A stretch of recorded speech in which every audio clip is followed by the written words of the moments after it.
Hello everyone, welcome to our channel ratio দিঘির always educational. আজকে আমরা শুরু করব আবার স্ক্রুটিনি অফ দ্য ডেটা টপিকের উপরে আমরা ডিসকাশন করব। এবং তার আগে আমি বলে দিই, অনেকদিন ভিডিও আসেনি, এর কারণটা হচ্ছে আমার এক্সাম এবং তার সাথে আদার্স যে প্রজেক্ট এবং ভাইবা গুলো চলছিল, সে কারণে আমি একটু বিজি ছিলাম। এবার আমি পুরোপুরি ফ্রি এবং এবার রেগুলারলি ভিডিওস পাওয়ার তোমরা আশা করতে পারো। ঠিক আছে, তো চলো স্টার্ট করা যাক আমাদের আজকের টপিক। সেটা হচ্ছে,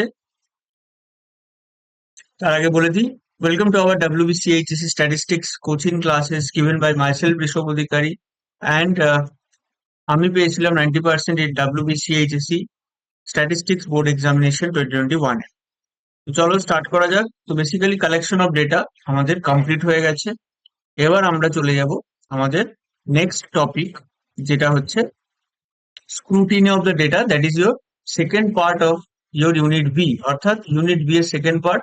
সেখানে আমরা চলে যাচ্ছি। ঠিক আছে, তো লেটস স্টার্ট টুডের সেশন।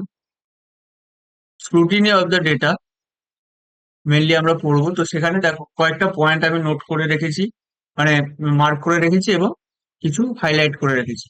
তো এটার উপর আমি একটা মানে বুলেট পয়েন্টস কিছু দেবো, সেগুলো থেকে আমরা বেসিক্যালি পড়বো। তো স্ক্রুটিনি অফ ডেটা বলতে বেসিক্যালি বোঝাচ্ছে যে, ধরো কোনো ডেটা কালেক্ট করে আনা, এবার সেই ডেটাটা আমাদের কতটা রিলায়েবল বা কতটা মানে ডেটাটা ঠিক, সেটা আমাদের চেক করতে হয় আলাদা করে। সেই ডেটাটা আমরা যখন চেক করি সেটাকে আমরা বলি স্ক্রুটিনি অফ দ্য ডেটা। এবার সেই ডেটাটা কতটা মিসলিডিং বা কতটা কারেক্ট, সেটা চেক করতে গেলে কিছু কিছু কেসেস বা কিছু কিছু সিচুয়েশন আমাদের সামনে আসে। কিছু সিচুয়েশনাল আমাদের সিনারিওস আমাদের তৈরি হয়। তো সেইগুলো আমরা এখানে এক এক করে দেখছি। প্রথম হচ্ছে, আমাদের এমন কিছু সিচুয়েশন হতে পারে যেগুলো খুবই সিম্পল বা খুবই মানে কি বলবো, মানে একদমই মানে বোঝাই যাচ্ছে, মানে ঠিকই আছে, এটা ধরো ঠিকই আছে বা ভুলই আছে, সেটা একদম ডাইরেক্টলি বোঝা যাচ্ছে। ঠিক আছে, সেটা, তো সেইটা আলাদা করে কিছু করার দরকার পড়ে। কিন্তু যখন আমাদের সেই সিচুয়েশন, মানে যেমন তার কিছু এক্সাম্পল এখানে দিয়ে দিয়েছে। প্রথম কথা, সেটা হচ্ছে যেমন ধরো কোনো একজন মানুষের 890 কেজি ওজন, তো সেটা তো কখনোই সম্ভব না। কোনো একজন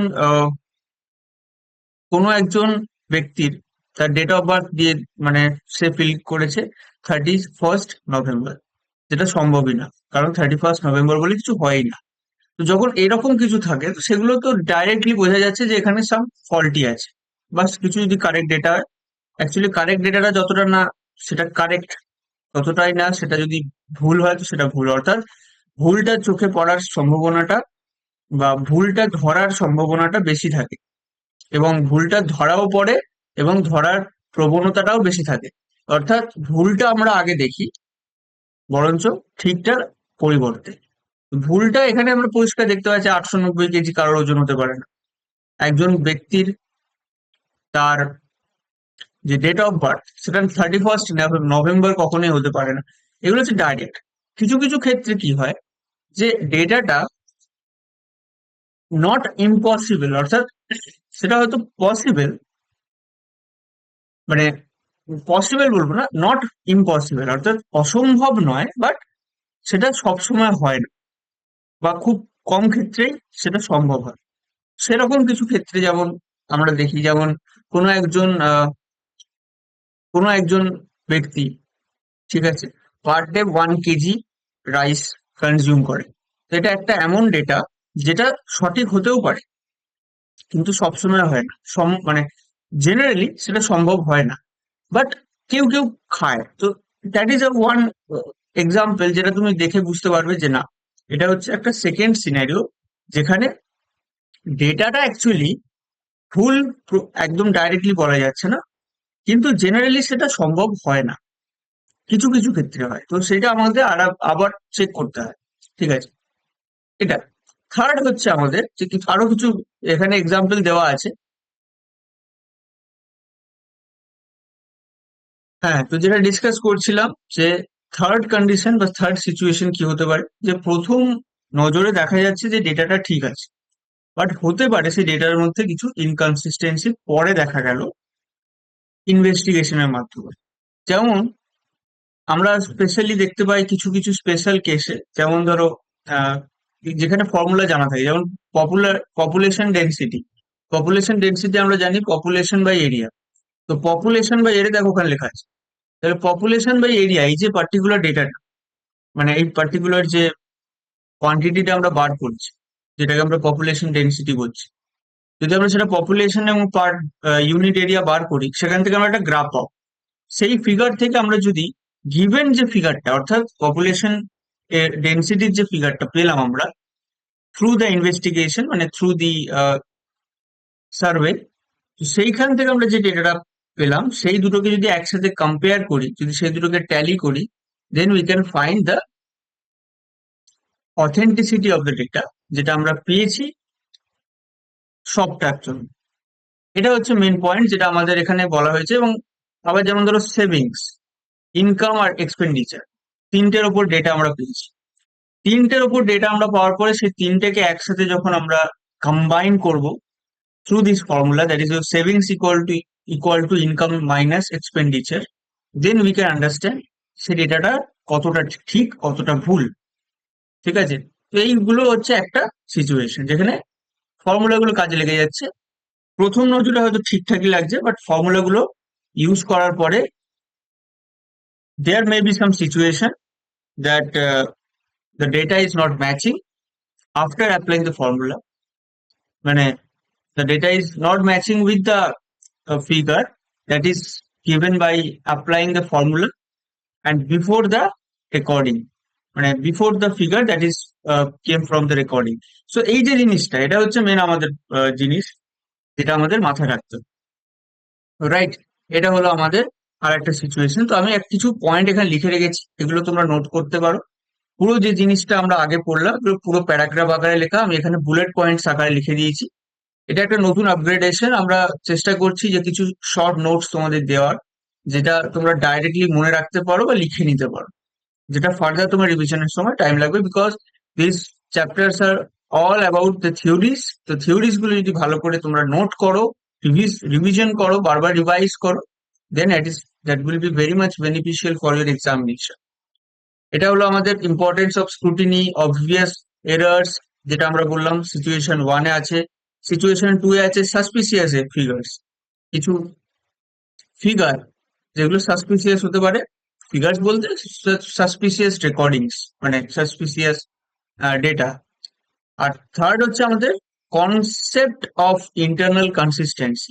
এই পয়েন্টটা ইম্পর্টেন্ট, যে ইন্টারনাল কনসিস্টেন্সি আছে কিনা, যেটা আমরা কাট মাধ্যমে দেখতে পাচ্ছি, যেটা আমরা ফর্মুলা থেকে দেখতে পাচ্ছি। The method of checking internal consistency, আলাদা আলাদা কেস এখানে আমরা ডিসকাস করেছিলাম। একটা হলো ফর্মুলা ভেরিফিকেশন, যেমন পপুলেশন বাই এরিয়া, যেটা পপুলেশন ডেন্সিটি, যেমন সেভিংস আমাদের ইনকাম মাইনাস এক্সপেন্ডিচার, এগুলো। তারপর হচ্ছে টু ওয়ে টেবিল চেকস, এটাও ইম্পর্টেন্ট, ওটা ওর মধ্যেই লেখা ছিল।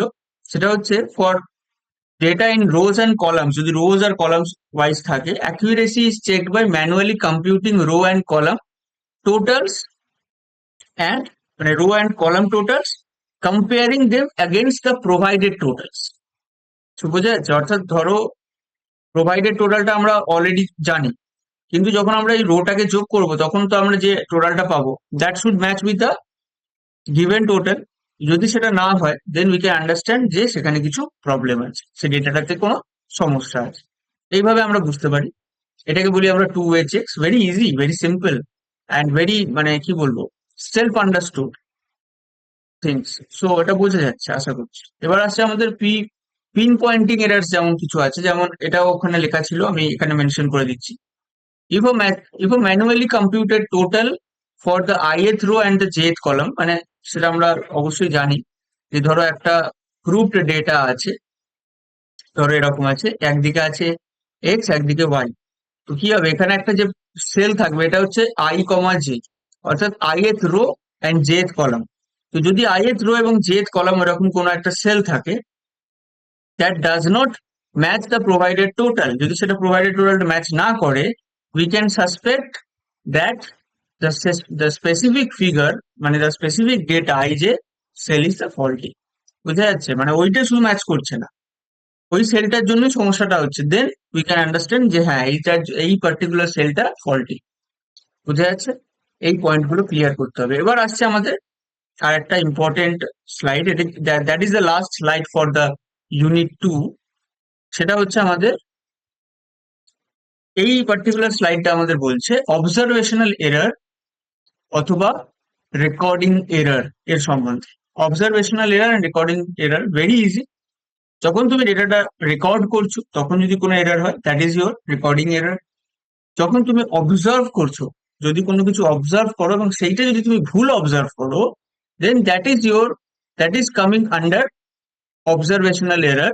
এই দুটো এরর কিন্তু মাথায় রাখতে হবে, যে যারা স্ক্রুটিনি করবে অর্থাৎ স্ক্রুটিনাইজার যারা হবেন তারা এইগুলো একটু চেক করবেন, রাইট? তো সেটা এখানে বলছে one come and that is very common, one common problem faced by every statistician handling data is that there may be one or more observations which are markedly মানে মার্ক করা আছে, markedly different মানে এই যে এক্ষুনি বললাম না যে এখানে যদি ফল্টি, মানে ধরো একটা কোনো টেবিল আছে বা যে কোনো একটা ডেটা আছে, বুঝে যাচ্ছে? ধরো যে কোনো একটা ডেটা আছে, এবার এই ডেটাটার মধ্যে ধরো এরকম টেবিল আছে, রাইট? এবার ধরো যে একটা একটা ট্রেন্ড থাকবে, না একটা ট্রেন্ড থাকবে, এবার সেই ট্রেন্ডটা যদি ফলো না করে কোনো একটা স্পেসিফিক পেয়ার অফ ডেটা, ধরো এরকম একটা স্পেসিফিক পেয়ার অফ ডেটা, মানে এই রোতে যে ডেটাটা আছে, ধরো সেইটা আমার আউট অফ দ্য বক্স কোনো একটা কিছু আসছে, কোনো একটা ভ্যালু এমন দিচ্ছে যেটা আউট অফ দ্য বক্স, অর্থাৎ যেটা ট্রেন্ড ফলো করছে না। সেটা যদি হয়, ফার্স্টলি আমরা সেটাকে ফল্টি বলি না, সেটাকে আমরা চেক করি অবজারভেশনাল এরর এবং রেকর্ডিং এররের জন্য। সেখানে কি কোনো অবজারভেশনাল এরর হয়েছে নাকি কোনো রেকর্ডিং এরর হয়েছে, হতে পারে। যদি সেটা হয় তবে আমরা বলি that comes under the observational error and recording error. আর যদি সেটা না হয়, যদি সেটাকে আমরা নালিফাই করে দিই, যদি সেইটাকে আমরা এলিমিনেট করে দিই যে হ্যাঁ এটা অবজারভেশনাল এরর নয়, এটা রেকর্ডিং এররও নয়, তখন ফার্দার আমরা এটাকে বলি যে ফার্দার যে চেকস গুলো করি তারপরে ফার্দার আমরা কনক্লুশনে আসি যে the data can be faulty. তো এটা হচ্ছে আমাদের একটা পয়েন্ট যেটা খুব ইম্পর্টেন্ট। ফার্স্টলি আমাদের সেটা দেখতে হয় যে এটা অবজারভেশনাল এরর নাকি রেকর্ডিং এরর। বোঝা যাচ্ছে? এবার এখানে আউটলায়ার সম্বন্ধে আলোচনা করা হয়েছে, যদি তুমি খেয়াল করে দেখো এর আগের যে আমি ইউনিট 2 এর ফার্স্ট পার্টে সবই পড়িয়ে দিয়েছি, জাস্ট একটা পার্ট শুধু করা হয়নি, যেটা হচ্ছে আউটলায়ার্স। এখানে আমি দেখিয়ে দিচ্ছি, এ দেখো কনসেপ্ট অফ আউটলায়ার্স, এই টপিকটা একমাত্র বাকি ছিল, এটা ওই অ্যাকচুয়ালি ওই জায়গাতে মেনশন করে দিচ্ছি। তো ওটা আমরা এখন পড়ে নিচ্ছি, রাইট? তো চলো স্টার্ট করা যাক। Outliers very very important point, আমি আগে মেনশন করেছিলাম। So we will understand it in a detailed manner. But after scrutiny, the inquirer may have the impression that the discrepant observations come from a distribution different from the distribution yielding the other observations. There are objective methods based on the given data for deciding whether such observations referred to as outliers can be taken as members of the same distribution with others or not. বুঝিয়ে দিচ্ছি শর্টে আমি বুঝিয়ে দিচ্ছি। It is to be noted that no hard and fast rules may be laid down for the scrutiny of the data. প্রথম কথা, এটা এটা এটা আমি আসছি, আগে আমি বুঝে নিই বা বুঝিয়ে দিই তোমাদের যে আউটলায়ার্সটা কি, হোয়াট ইজ আউটলায়ার্স, এটা ভালো করে বোঝো। বেসিক্যালি এখানে দেখো, হ্যান্ডলিং আউটলায়ার্স আর observations that are markedly different from the rest of the data, এগুলি আউটলায়ার্স বলা হয়। তো এই যে আমি বললাম না যে ডিফারেন্ট একটা এরকম একটা ডেটা আছে, এরকম একটা ডিফারেন্ট ডেটা, এটাকেই অ্যাকচুয়ালি বলা হয় outlier. So this is basically the outlier, যে একটা এমন ডেটা যেটা ট্রেন্ড ফলো করছে না, যেটা ওই পুরো ডেটাটার মধ্যে স্ট্যান্ড আউট করছে আলাদাভাবে, সেরকম যদি কোনো ডেটা হয় সেটাকে আমরা বলে থাকি আউটলায়ার্স। এবং আউটলায়ার্স থেকে ফার্দার আমরা সেটাকে কিভাবে ট্রিট করি সেটা এখানে মেনশন করেছে। আর কজেস অফ আউটলায়ার্স কি কি হতে পারে সেটাও মেনশন করেছে। তো কজেস অফ আউটলায়ার্স হচ্ছে আমাদের, আমরা যেটা পড়লাম যে অবজারভেশনাল অথবা রেকর্ডিং এরার্স, সেটা হতে পারে, অথবা হয়তো আউট অফ দ্য বক্স আসছে, অবজারভেশনও নয় রেকর্ডিংও নয়, একটা ইটসেলফ একটা ডেটা যেটা ডিফারেন্ট হয়ে গেল, সেটাও হতে পারে। বাট আউটলায়ার্স হচ্ছে in general the different kind of data set বা ডেটা, একটা সিঙ্গেল ডেটাও হতে পারে, অনেকগুলো ডেটাও হতে পারে, যেটা ওই ট্রেন্ডটাকে ফলো করছে না, যেটা স্ট্যান্ড আউট করছে from other ডেটাস, other data, right? So এটা হচ্ছে আমাদের বেসিক্যালি এটাই হচ্ছে আউটলায়ার্স। তো আউটলায়ার্স কনসেপ্টটা জানলেই হবে, কারণ again the exam is objective type, তো তোমাদের খুব বেশি ডিটেলে পড়ার দরকার নেই। এবং আউটলায়ার্স কনসেপ্টটা very very very simple concept এবং ভেরি জেনারেল কনসেপ্ট। মানে হচ্ছে যেটা different data, that is the main point, বা different observation, the data that is standing out from the other data, বা বলতে পারো the data or the observation that is markedly different from the rest of the data, that is your outliers. ওকে, আচ্ছা, এবার আমরা চলে আসি mainly that is the conclusion part. এটাই হচ্ছে আমাদের কনক্লুশন, অর্থাৎ এই স্ক্রুটিনি অফ দ্য ডেটা, এটা হচ্ছে কনক্লুশন, আমি লিখে দিচ্ছি। আর এটা হচ্ছে আমাদের আউটলায়ার্স। আউটলায়ার্স কিভাবে কজ করতে পারে এবং handling outliers, basically that is the definition of outliers or the concept of outliers, right? Okay, now this is the conclusion. এখানে যেটা বলছি ওখানে আমি সেটা শর্টে বুলেট পয়েন্টস এ লিখেছি। এটাও দেখি ওটাও দেখি। It is to be noted that no hard and fast rules may be laid down for the scrutiny of the data. Excuse me. Yeah, I am fine now. So it is to be noted that no hard and fast rules may be laid down for the scrutiny of the data.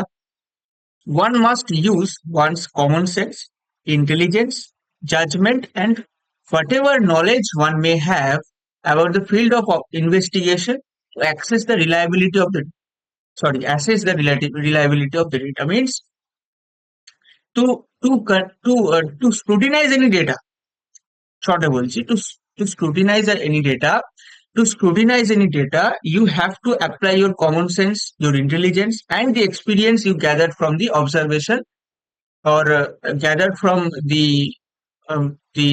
processes or the concepts to be followed during the collection of the data. অর্থাৎ collection of ডেটার সময় বা যে কোনো survey টাইমে আমরা যে আমাদের ইনভেস্টিগেশন প্রসেস বা ইনভেস্টিগেশন স্কিলস গুলো আমরা ডেভেলপ করি এবং এক্সপিরিয়েন্স গুলো গ্যাদার করি, সব কিছুর সাথে এক্সট্রা হচ্ছে আমাদের যেটা আমরা বলি common sense and the knowledge. এই সমস্ত কিছুটা কাজে লাগে আমাদের যে কোনো স্ক্রুটিনাইজ করার সময় যে কোনো ডেটাকে। তো scrutinise of the data hasn't any hard and fast rules. Hard and fast rules scrutiny of the ডেটাতে থাকে না, that is the main point. তো এখানে সেটাই বলছে, দেখো, no strict rules, there are no hard and fast rules again, and the role of the statistician বা role of the scrutiniser is that to apply their own common sense, own knowledge, and the experience they have gathered from the collection of the data or the survey, সমস্ত কিছু apply করতে হবে। That is the main point, এবং that is the conclusion of the second unit, right?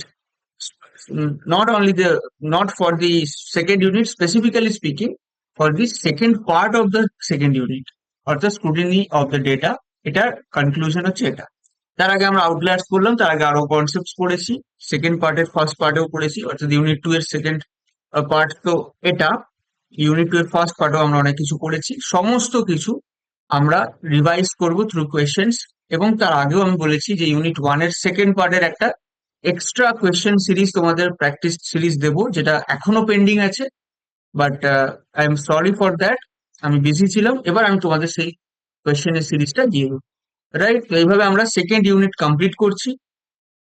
Next class থেকে, not next class, I will say after some classes, maybe 3 to 4, after 3 to 4 classes, we will start again the third unit, right?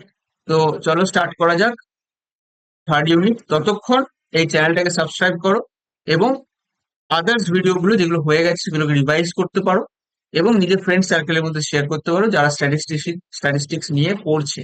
যারা 11-এ পড়বে, statistics নিয়ে পড়ছে না, পড়বে, কারণ এখনো সবে রেজাল্ট এসেছে এবং ভর্তি প্রক্রিয়া হয়তো শুরু হয়েছে। এবার আমরা শুরু করব থার্ড ইউনিট। তো ততক্ষণ অবশ্যই এই কাজগুলো করে নিও, এটা আমার রিকোয়েস্ট, কারণ চ্যানেলে যতজন আসবে তারা সমস্তই ফ্রিতে এই পুরো প্রিপারেশনটা করতে পারবে ফর সেমিস্টার 1। তো তাদের জন্য আমি বেস্ট অফ লাক জানাবো। যারা স্ট্যাটিস্টিক্স চুজ করেছে, that is a very means good decision, I will say. তো সেটা একটা খুব ভাইটাল ডিসিশন, কারণ স্ট্যাটিস্টিক্স সব জায়গায় ইউজ হয়। আমি তোমাদের এই পুরো semester 1, semester 2, semester 3 and semester 4 জার্নিতে তোমাদের বারবার এই কথাটা বলবো যে statistics is not a separate subject. Statistics is always a like you know a very incorporated with other subjects, right? So এটা একদমই ভুলে যাওয়া উচিত না যে স্ট্যাটিস্টিক্সটা একটা সেপারেট সাবজেক্ট নয়, এটা সমস্ত সাবজেক্টের মধ্যেই আছে। তো দেখা হচ্ছে নেক্সট ক্লাসে, এরকমই ক্লাসেস হতে থাকে। চ্যানেলটাকে সাবস্ক্রাইব করো, এবং লাগলো ভিডিওটা যদি বা লেকচারটা যদি ভালো লাগে অবশ্যই একটা লাইক করে। দেখা হচ্ছে নেক্সট ক্লাস।